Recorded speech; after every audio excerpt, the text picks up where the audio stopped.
بسم اللہ الرحمن الرحیم والصلاة والسلام علی رسولہ الکریم وعلی آلہ وصحبہ اجمعین اما بعد فاعوذ باللہ من الشیطان الرجیم بسم اللہ الرحمن الرحیم شہر رمضان الذی انزل فیہ القرآن وقال تعالی یا ایھا الذین آمنوا کتب علیکم الصیام کما کتب علی الذین من قبلکم لعلکم تتقون وقال النبی صلی اللہ علیہ وسلم من قام رمضان ایمانا واحتسابا غفر له ما تقدم من ذنبه وقال النبی صلی اللہ علیہ وسلم من صام رمضان غفر له ما تقدم من ذنبه او کما قال۔ جی میرے محترم بھائیوں بہنوں دوستوں بچوں بچیوں، میری طرف سے رمضان کی مبارک ہو۔ سارے اہل ایمان سارے مسلمانوں کو رمضان کی مبارک ہو، اور اللہ سے دعا ہے کہ اللہ تعالی ہمارے اس روزے اور تراویح کو قبول فرمائے اور ہماری بخشش کا ذریعہ بنائے، آمین۔ کئی سالوں سے یہ معمول چل رہا ہے کہ رمضان میں قرآن کا کچھ خلاصہ وہ بیان کر دیا جائے۔ سوا پارہ پڑھا جاتا ہے، رات ہم نے 1.5 پارہ سنا، تو سارے کا تو خلاصہ مشکل ہوتا ہے، تو کچھ اس میں سے جو اللہ تعالیٰ دل میں ڈالے گا وہ میں عرض کر دوں گا۔ سب سے پہلی بات یہ ہے کہ یہ قرآن کیا ہے، یہ کتاب کیا ہے؟ تو اللہ تعالیٰ یہ کس نے اتاری ہے، اس کا مقصد کیا ہے؟ تو قرآن کا تعارف قرآن کی زبان سے، کہ قرآن خود اپنے بارے میں کیا کہتا ہے۔ تو پہلا سوال اٹھتا ہے یہ کس کی کتاب ہے، کس نے لکھی ہے، کون مصنف ہے؟ تو اللہ تعالیٰ فرماتے ہیں سورہ شعراء میں وَإِنَّهُ لَتَنزِيلُ رَبِّ الْعَالَمِينَ، یہ پیغام ہے، یہ کتاب ہے، تھوڑی تھوڑی کر کے اتاری ہوئی، تنزیل تھوڑا تھوڑا کر کے اتارنا، انزال ایک ہی دفعہ اتارنا۔ رب العالمین، جو ساری کائنات کا مالک ہے اور لارڈ ہے اور بادشاہ ہے اور پالنے والا ہے۔ لفظ رب میں اللہ نے ایک خوبصورت اشارہ کیا ہے کہ میں تمہارا پالنے والا ہوں، تو جیسے تمہاری ماں تم سے پیار کرتی ہے اور تمہارے لیے ہر وقت آسائش پہنچانے کی کوشش کرتی ہے، ہر وقت راحت پہنچانے کی کوشش کرتی ہے، تکلیف سے بچانے کی کوشش کرتی ہے، تو یہ کتاب اس رب العالمین کی طرف سے ہے جو تمہارا پالنے والا ہے۔ وہ تمہارے لیے کبھی تکلیف نہیں چاہے گا، کبھی مشقت نہیں چاہے گا۔ میرے اس قانون پہ عمل کرنا تمہارے لیے سراسر فائدہ ہے، اور اس کو چھوڑ دینا تمہارے لیے سراسر نقصان ہے۔ لفظ رب میں یہ ایک پیغام اللہ تعالیٰ نے خاموش پیغام ہمیں دیا ہے۔ کس کی کتاب ہے؟ کہ رب العالمین۔ رب العالمین تو آسمانوں پر ہے، تو نیچے کون لایا؟ تو اس کا جواب ہے نزل بہ الروح الامین۔ اس کے لیے ایک مقدس فرشتہ آیا جو امانت دار ہے، کہ وہ جس طرح اللہ کی طرف سے وہ پیغام ملا اسی طرح اس کو لے کر نیچے آیا۔ امین کے لفظ نے حضرت جبریل کی ضمانت دی، اللہ کی طرف سے ضمانت۔ اور روح جو ہر آلائش سے پاک ہے، اور اللہ کا امر ہے قل الروح من امر ربی۔ تیسری بات کس پر اترا ہے، کس کو یہ دیا گیا ہے کلام؟ علی قلبک، اے میرے محبوب یہ آپ کے رب کا کلام ہے، جبریل اس کو لایا ہے اور آپ کے دل کے اوپر اتارا ہے۔ پہلی 3 کتابیں لکھی ہوئی اتار دی گئیں بیک وقت۔ اس سے پہلے چھوٹی چھوٹی کتابیں جو آئیں ابراہیم علیہ السلام پر یا دوسرے انبیاء پر، ادریس علیہ السلام پر، وہ بھی لکھی ہوئی، یہ لکھا ہوا نہیں آیا، یہ ڈائریکٹ اللہ پاک کی زبان سے نکلا اور جبریل نے اس کو لیا اور اللہ کے نبی کے دل پر اتار دیا۔ اچھا، کس لیے آیا ہے؟ لِتَكُونَ مِنَ الْمُنذِرِينَ، یہ اس لیے آیا ہے کہ میرے محبوب آپ دنیا والوں کو بتا دیں کہ اچھائی کا انجام کیا ہے اور برائی کا انجام کیا ہے، اور اس کا نتیجہ ایک دن ظاہر ہونے والا ہے جو آخر بعد میں آئے گا، تو اس کے لیے تیاری کرو۔ منذرین صرف ڈرانے والے کو نہیں کہتے، جو پیار محبت سے کسی کو برائی کا انجام سمجھا رہا ہو، جیسے باپ کہتا ہے بیٹا یہ تو جوا نہ کھیلا کر، تو شراب نہ پیا کر، یہ تیرا نقصان ہو جائے گا، تیرا دین بھی جائے گا، تیری دنیا بھی جائے گی، اس کے سمجھانے میں ایک محبت ہوتی ہے، شدت اور سختی نہیں ہوتی۔ کس زبان میں آیا ہے؟ بلسان عربی مبین، یہ خوبصورت صاف ستھری عربی زبان میں آیا ہے۔ کائنات کی یہ وہ زبان ہے جسے اللہ نے اپنے لیے چنا۔ اللہ کا کلام عربی، میرے رسول عربی، میرے رسول کی زبان عربی، اور اہل جنت کی زبان بھی عربی۔ اللہ نے اس کو پسند کیا۔ یہ عجیب و غریب کلام ہے اور عجیب و غریب یہ لینگویج ہے۔ کسی زبان کے الفاظ کا وہ حرف کا معنی نہیں ہوتا۔ عربی زبان وہ ہے جس کے ہر حرف کا معنی ہے، الف سے لے کر یا تک ہر حرف کا معنی ہے۔ یہ عربی زبان میں آیا ہے۔ اس میں ایک یہ اشارہ بھی ہے کہ اللہ تعالیٰ عربوں سے کہہ رہا ہے کہ تمہاری زبان میں بھیجا ہے، اس کو سمجھنے کے لیے تمہیں تو کوئی مشکل نہیں ہے، اور دوسرا ہماری طرف بھی اشارہ ہے کہ تم کسی بھی زبان سے تعلق رکھتے ہو تو کوشش کرو عربی سیکھو تاکہ اللہ کے قرآن کو تم، پیغام کو تم سمجھ سکو۔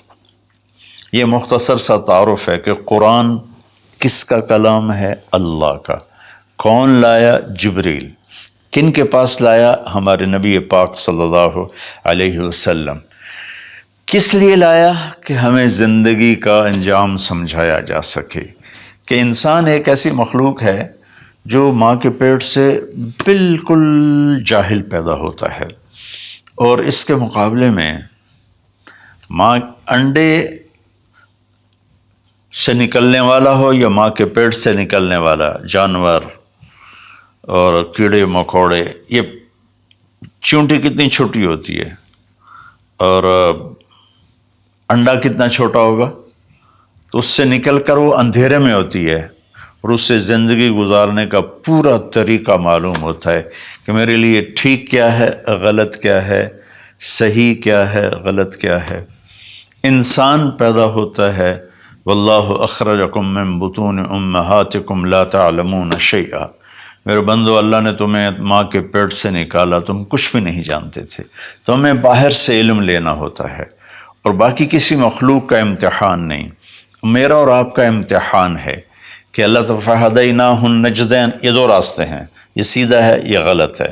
قرآن سیدھا راستہ بتاتا ہے، إِنَّ هَذَا الْقُرْآنَ يَهْدِي لِلَّتِي هِيَ أَقْوَمُ، قرآن تمہیں سیدھا راستہ بتاتا ہے۔ اور شیطان کیا کرتا ہے؟ وہ ہمیں غلط راستہ بتاتا ہے، وہ ہمیں یجادلوکم وَإِنَّ الشَّیَاطِینَ لَیُوحُونَ إِلیٰ أَوْلِیَائِہِمْ، کہ یہ شیطان کی بھی وحی چلتی ہے جو اس لیے ہوتی ہے کہ لِتَکُونُوا مِنْ أَصْحَابِ السَّعِیرِ، کہ تم جہنم میں جا کے گر جاؤ، چلے جاؤ۔ تو اس لیے اس قرآن کا سیکھنا، چلو ہم عربی تو نہیں سیکھ سکتے ہیں، عمر کا ایک ایسا حصہ، لیکن اس کا ترجمہ پڑھ سکتے ہیں۔ ہر مکتب فکر کے علماء نے ترجمہ کیا ہوا ہے، تو وہ ترجمہ تھوڑا تھوڑا پڑھیں تو انشاءاللہ ہمیں پتہ چلے گا کہ اللہ ہم سے کیا کہتے ہیں۔ پھر اس قرآن کا مقصود کیا ہے؟ وہ ہدایت ہے۔ الف لام میم ذالک الکتاب لا ریب فیہ ہدن للمتقین، یہ کتاب کی پہلے اللہ نے ضمانت دی کہ یہ ہر شک و شبہ سے بالا تر کتاب ہے۔ دنیا میں کوئی یہ دعویٰ نہیں کر سکتا، نہ بولنے والا نہ لکھنے والا۔ انبیاء کے سوا بڑے سے بڑا علامہ ہو بولنے میں خطا کھائے گا، بڑے سے بڑا علامہ ہو لکھنے میں خطا کھائے گا، صرف میرے رب کا انبیاء اور میرے رب کا کلام ہر خطا سے پاک ہے۔ تو یہ کس لیے ہے؟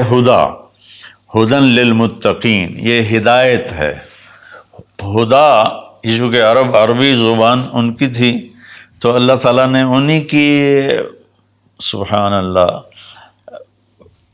انہی کے استعمال کے مطابق جب قرآن کو اتارا تو وہ ہل کے رہ گئے۔ ہدا ویسے تو کہ سیدھا راستہ، لیکن ہدا اس چٹان کو کہتے ہیں جو سمندر میں ابھری ہوئی ہو، پانی سے باہر نکلی ہوئی۔ سمندر کے اندر بے شمار پہاڑ ہیں جو ہمارے زمینی پہاڑوں سے زیادہ ہیں، تو کہیں کہیں وہ اوپر نکل آتے ہیں، اور ان پر جب سورج کی چمک پڑتی ہے تو وہ چوٹیاں روشن ہو جاتی ہیں۔ اس روشن چوٹی کو عرب جب سفر کرتے تھے یا دوسرے بھی جب بحری سفر کرتے تھے تو ان کو نشانی بناتے تھے کہ یہ پہاڑ کی چوٹی فلاں جگہ کا پتہ بتاتی ہے، یا سمجھیے جدہ کا پتہ بتاتی ہے، یہ یمبو کا پتہ بتاتی ہے، یہ خلیج عقبہ کا پتہ بتاتی ہے۔ ایک مثال دے رہا ہوں۔ تو ہدا اس پہاڑ کی چوٹی کو کہتے ہیں جس کو دیکھ کر بحری جہاز اپنی سمت اور راستے کو صحیح کرتے تھے اور منزل تک پہنچتے تھے۔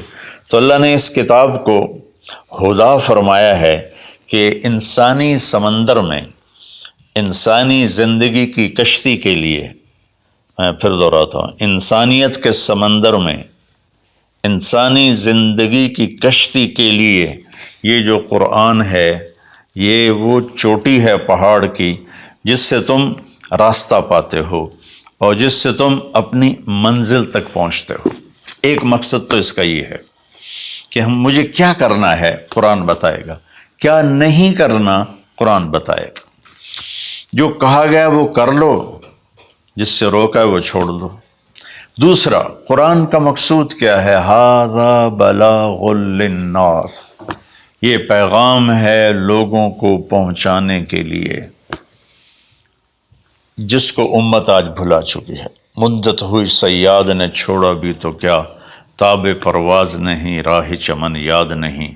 مدت ہوئی، پرندہ پنجرے میں بند تھا، جب شکاری نے اس کو کھولا پنجرے کا دروازہ اور کہا کہ جاؤ آزاد ہو، تو وہ کہتا ہے تاب پرواز نہیں، میں اڑ نہیں سکتا، تم بہت چھوٹی عمر میں مجھے پکڑ کے لائے تھے میرے گھونسلے سے، راہ چمن یاد نہیں، اور مجھے راستہ بھی معلوم نہیں کہ میرا گھونسلہ کس چمن میں تھا، کس درخت پہ تھا، کس شاخ پہ تھا، میں کچھ نہیں کر سکتا۔ اس وقت امت خواہشات کے پنجرے میں اس طرح بند ہوئی ہے کہ راہ چمن یاد نہیں، تاب پرواز نہیں، راہ چمن یاد نہیں، کہ اللہ تعالیٰ نے ہمیں یہ سورہ ابراہیم کے آخر میں ھذا بلاغ للناس، یہ لہجہ ہے قرآن کا، یہاں ھذا بلاغ للناس، یہ پیغام ہے لوگوں کو پہنچانے کے لیے، وَلِيُنذَرُوا بِهِ، تاکہ انہیں خبردار کیا جا سکے، وَلِيَعْلَمُوا، تاکہ وہ جان لیں، أَنَّمَا هُوَ إِلَٰهٌ وَاحِدٌ وَلِيَذَّكَّرَ أُولُو الْأَلْبَابِ، کہ ایک ہی اللہ ہے، ایک ہی معبود ہے، ایک ہی الہ ہے، ایک ہی مدد کے قابل، ایک ہی پکارے جانے کے قابل، ایک ہی ہے جس کو پکارنا بھی ہے، بلانا بھی ہے، مانگنا بھی ہے، جھولی بھی پھیلانی ہے۔ یہ اس کا دوسرا مقصد ہے۔ اس امت کو ایسا نبی ملا جس کے بعد کوئی نبی نہیں آئے گا، کوئی نبی نہیں آئے گا۔ نبی اللہ بھیجتا ہے، خود بخود کو انسان نبوت کا دعویٰ کرے تو اس سے وہ نبی نہیں بنتا ہے، تو نبی اللہ بھیجتا ہے اور اللہ پسند کرتا ہے۔ تو ہمارے نبی آخری ہیں، لہٰذا اس کتاب کا پیغام دنیا کو پہنچانا ہم سب کے ذمہ ہے کہ ہم انہیں بتائیں کہ بھائیو آگے ایک زندگی آ رہی ہے۔ دو باتیں ہو گئیں۔ تیسری بات یہ ہے کہ اس وقت ایک ماحول بنا ہوا ہے کہ دین پہ چلنا بڑا مشکل ہے، دین پہ چلنا بڑا مشکل ہے۔ تو اللہ تعالیٰ نے بسم اللہ الرحمن الرحیم، یہاں سے اللہ نے تسلی دینی شروع کی کہ میں شروع کرتا ہوں اس اللہ کے نام سے جو رحمان بھی ہے رحیم بھی ہے، مہربان ہے، نہایت رحم کرنے والا ہے۔ تو پہلا ہی جملہ بتاتا ہے کہ جو رحمان و رحیم ہو وہ کوئی ڈنڈے سوٹے کا قانون تو نہیں بنائے گا، بہت نرم سا بنائے گا، ہماری فطرت کے مطابق بنائے گا۔ بھوک کی حالت میں روٹی کھانا کون سا مشکل کام ہے، افطاری کے وقت کھانا کون سا مشکل کام ہے، ہر کوئی جھپٹنے پر تیار ہوتا ہے۔ پھر دوبارہ اللہ نے تسلی دی، الحمدللہ، سب تعریفیں اس اللہ کے لیے ہیں۔ حمد اور مدح، یہ قرآن کے دو لفظ ہیں۔ حمد ہے وہ تعریف جس کے وہ لائق ہے، اور مدح میں خوش آمد ہے۔ آپ نے فرمایا یا معاذ ایاک والتمادح فإنہ الذبح، معاذ خوش آمد کرنے سے بچنا یہ ذبح کر دینے والی چیز ہے۔ تو اللہ تعالیٰ نے کہا سب تعریفیں تیرے اللہ کی، اور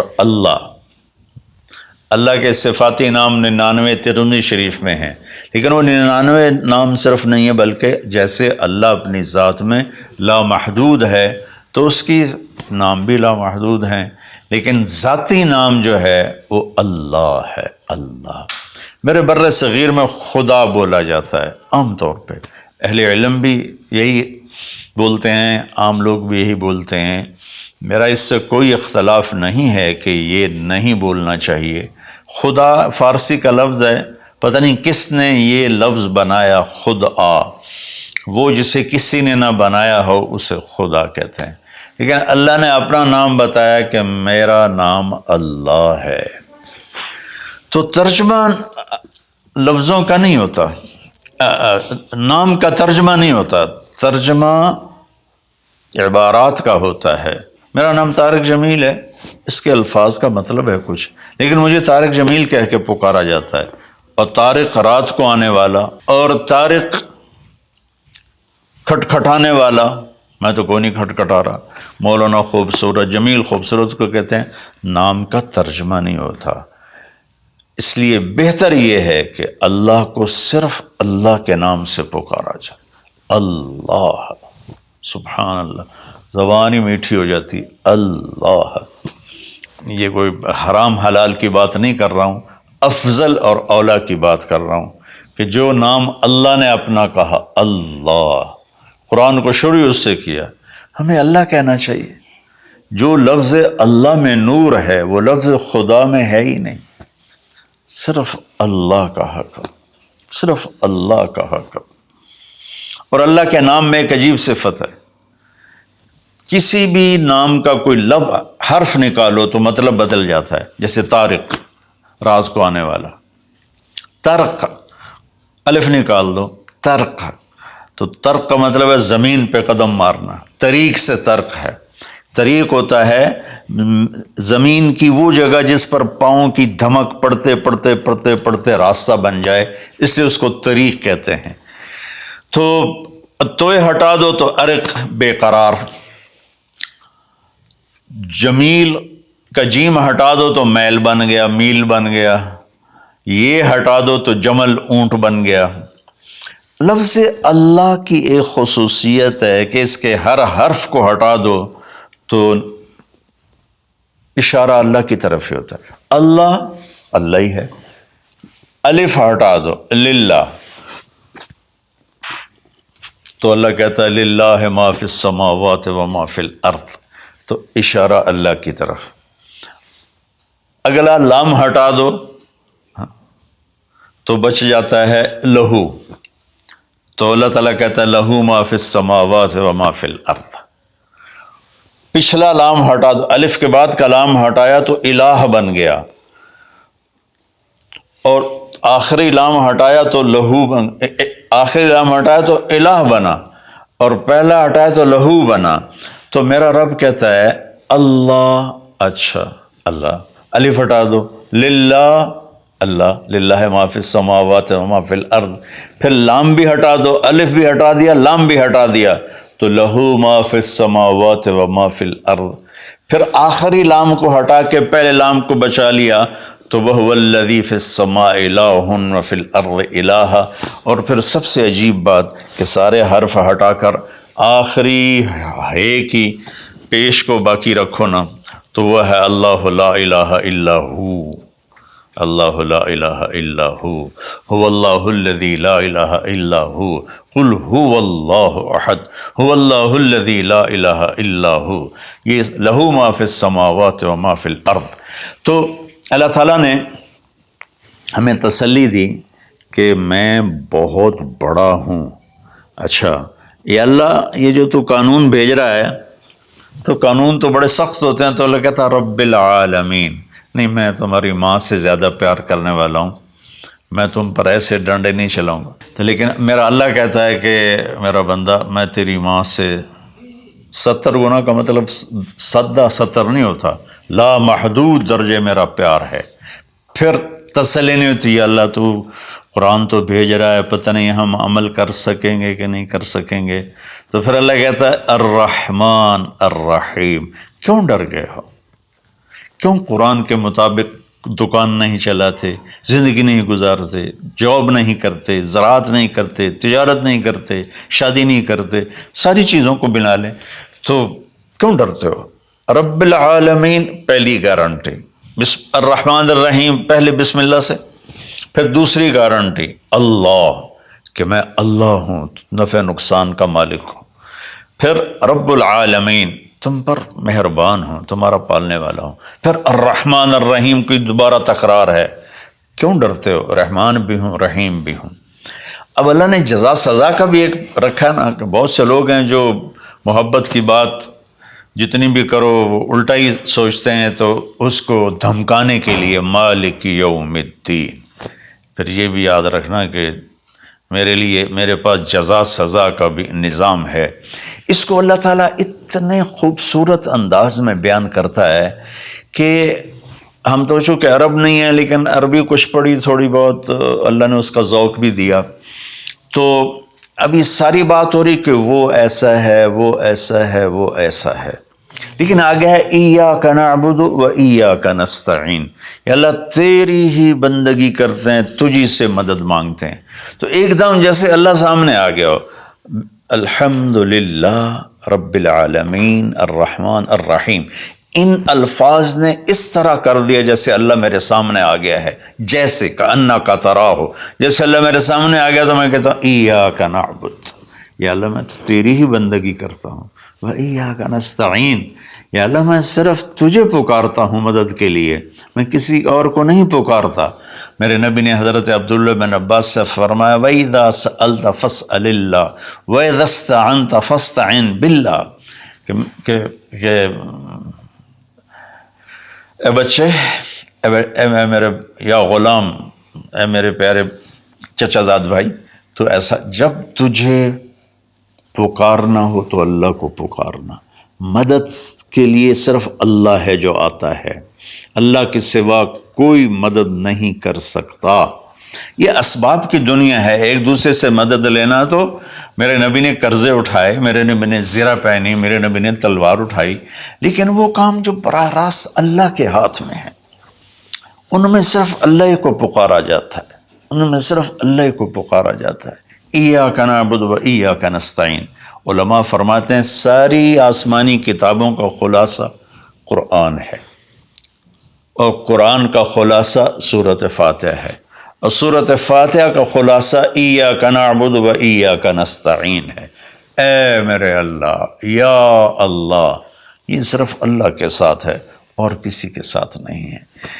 تو پھر اللہ تبارک و تعالیٰ، چونکہ میں نے پہلے شروع میں کہا تھا کہ ہم زندگی گزارنے کا طریقہ نہیں جانتے، تو اللہ نے ہم سے یہ دعا ہم پہ فرض کر دی کہ تم نے یہ مانگنا ہے، چونکہ تم اندھے ہو، جاہل ہو، کہو اہدنا، کتنی ضروری ہے. اللہ کہتا ہے روٹی مانگو، پانی مانگو، بیوی مانگو، بچے مانگو، جی کپڑے مانگو، زمین مانگو، جائیداد مانگو، صحت مانگو، عزت مانگو، سب کچھ مانگو.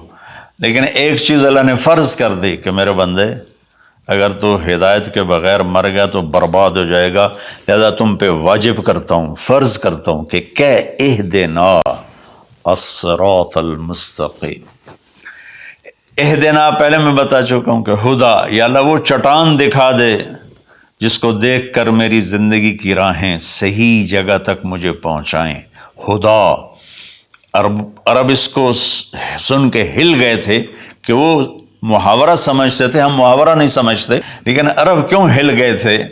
کہتے کیا کمال ہے یار، یہ کیا آدمی کہاں سے بولتا ہے، کیا بولتا ہے. وہ تو ابو جہل سے پوچھا اخنس ابن شریک نے، سچ سچ بتا محمد جھوٹے ہیں کہ سچے ہیں؟ کہنے لگا اللہ کی قسم سچے ہیں، پر نہیں مانوں گا، میں بنو ہاشم سے مقابلہ کروں گا، نہیں مانوں گا، سچے ہیں. تو اہدنا یا اللہ وہ چٹان دکھا، وہ کیا، وہ قرآن ہے جس کو دیکھ کر میں تجھ تک پہنچ جاؤں. صراط سیدھے راستے کو کہتے ہیں، صراط جس پر کسی قسم کا کوئی کھڈا نہ ہو، جیسے موٹر وے. اب موٹر وے بنائے تو ہم لوگ اپنے گاؤں سے، ابھی میں گاؤں سے ہی بات کر رہا ہوں، ملتان کے لیے جانا ہو، لاہور، اسلام آباد، فیصل آباد، موٹر وے سے جاتے ہیں. صراط موٹر وے کو کہتے ہیں. المستقیم جس میں وہ نہ ہو، زیادہ موڑ نہ ہو بلکہ سیدھا ہو. الذین انعمت علیہم، نعام اس بوٹی کو کہتے ہیں جو سردی گرمی میں خشک نہیں ہوتی، سدا بہار سرسبز ہوتی ہے. تو نعمتاً یا اللہ وہ راستہ دے جس میں ہر چیز ملتی ہو، سبزہ بھی ہو، خوشیاں بھی ہوں، اور اس کے راستے میں کوئی سروس اسٹیشن بھی ہو، اور کھانے پینے کا سامان بھی ہو، کوئی بوفے بھی ہو، اور کوئی جو پیٹرول اسٹیشن بھی ہو. آج کی زبان میں کہہ رہا ہوں، یا اللہ وہ راستہ دے جو آباد ہو، جو سرسبز ہو. نعم کے اندر یہ معنی موجود ہے. غیر المغضوب علیہم ولا الضالین. پھر کہا آمین، زور سے کہو آمین. تو میرے رب نے فرمایا کہ یہ مانگو کہ مجھے سیدھی راہ دکھا. تو میرے بھائی بہنوں، حضرت علی رضی اللہ تعالیٰ عنہ علیہ السلام کا فرمان ہے کہ اگر میں سورۃ فاتحہ کی تفسیر کروں تو 70 اونٹوں پہ لا دی جائے گی. 7 آیات ہیں تو ہر آیت کے لیے 10 اونٹ. اور ایک دفعہ فرمایا کہ عشاء کی نماز پڑھ کے بیٹھے اور فرمایا کہ میں تمہیں بسم اللہ الرحمن الرحیم کی تشریح کر کے بتاتا ہوں، اس کا مطلب بتاتا ہوں. تو با سے شروع ہوئے، با صرف لفظ با سے شروع ہوئے، اور فجر کی اذان ہو گئی، با کی شرح چل رہی تھی. تو سورہ یعنی بقرہ، یہ سارے، اب ایک اور روایت ہے کہ سورہ بقرہ سارے قرآن کی سردار ہے، اور سورہ بقرہ کی سردار آیت الکرسی ہے جس میں اللہ اپنا تعارف کرواتا ہے. تو اس میں اللہ تعالیٰ نے شروع ہی میں ایک حکم دیا، یا ایھا الناس اعبدوا ربکم الذی خلقکم والذین من قبلکم لعلکم تتقون. اگر میں ساری سورہ بقرہ کا خلاصہ بتاؤں تو یہ آیت ہے کہ اے لوگو، یا ایھا الذین آمنوا نے کہا اے دنیا کے انسانوں، اس رب کی بندگی کرو جس نے تمہیں پیدا کیا، جس نے تمہیں بنایا، جس نے جعل الارض فراشا والسماء بناء. وہ رب جس نے تمہارے لیے زمین کا فرش بچھایا، آسمان کی چھت کو تمہارے اوپر جس نے تان کے رکھ دیا، اور ما لہا من فروج، کہیں سے وہ پھٹی ٹوٹی نہیں ہے. تو اس رب کے سامنے جھکو، اس رب کے سامنے جھکو. عبدہ اس بوٹی کو کہتے ہیں جو صحرا میں پیدا ہوتی ہے اور ہر وقت سرسبز رہتی ہے، اور اونٹ جب اس کو دیکھ لیتا ہے تو پھر وہ کسی جھاڑی کی طرف نہیں جاتا، سیدھا اس بوٹی کے اوپر جاتا ہے. تو میں قربان جاؤں، لفظ عبدہ میں، یہ عبد میں یہ اشارہ ہے، عبادت میں یہ اشارہ ہے کہ میرے بندو، میں تمہارا ایسا رب ہوں کہ تم میرے بغیر رہ نہیں سکتے ہو. تو ایسے میری طرف آؤ جیسے وہ تمہارے اونٹ تو ان کی عزت تھے، ان کا تاج تھے. تو میں تمہیں یہ پیغام دیتا ہوں کہ میرے بن کے چلو، میرے بن کے چلو۔ آخر میں حضرت یعقوب علیہ السلام کا انشاءاللہ سورہ یوسف میں اللہ تعالیٰ نے زندگی تو اس کی تفصیل آئے گی، لیکن یہاں صرف اتنی بات کہ اللہ تعالیٰ نے باپ کے روپ کیسا ہونا چاہیے، ایک باپ کو باپ کیسا ہونا چاہیے، اس میں جو یعقوب علیہ السلام کو فٹ کیا ہے اور کسی نبی کو فٹ نہیں کیا ہے، کہ یعقوب علیہ السلام نے اپنی اولاد جو نافرمان تھی ان کے ساتھ کس طرح زندگی گزاری، جو کھو گئے ان پر کیسے صبر کیا، اور جب وہ دنیا سے جانے لگے تو اس وقت کیا فکر کیا۔ تو مرنے والا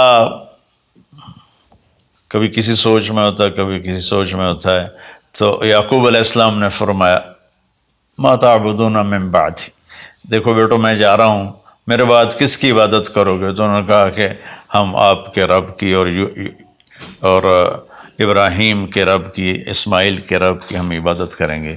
تو والدین کے اوپر ذمہ ہے انہیں اپنے اللہ کا تعارف کرانا، اللہ کی پہچان کرانا، ڈنڈے سے نہیں، محبت سے، پیار سے، نصیحت سے۔ تو والدین پیار محبت سے اپنی اولاد کو اس پر لائیں۔ سورہ بقرہ اتنی لمبی صورت ہے کہ ابو علی رحمۃ اللہ علیہ بغداد میں 6 صدی کے عالم تھے، وہ سورہ بقرہ کو شروع کیا، اس کی شرح کرتے کرتے کرتے 32 سال گزر گئے اور وہ مر گئے، اور سورہ بقرہ وہ پوری نہیں کر سکے تھے۔ تو میں خلاصے کے طور پر اس میں سے یہ بتا رہا ہوں کہ ہم اپنے اللہ کو پہچانیں، اسی کو معبود بنائیں، اسی کو اپنی مدد، اسی کو اپنا مددگار بنائیں، اسی کی بندگی اور عبادت کریں۔ اور ایک چیز میں نے چن کے دکھائی کہ ایز اے والدین ہمیں اپنی اولاد کو کس حال میں چھوڑ کے جانا ہے، اور اس سے پہلے میں نے قرآن کا تعارف کروایا۔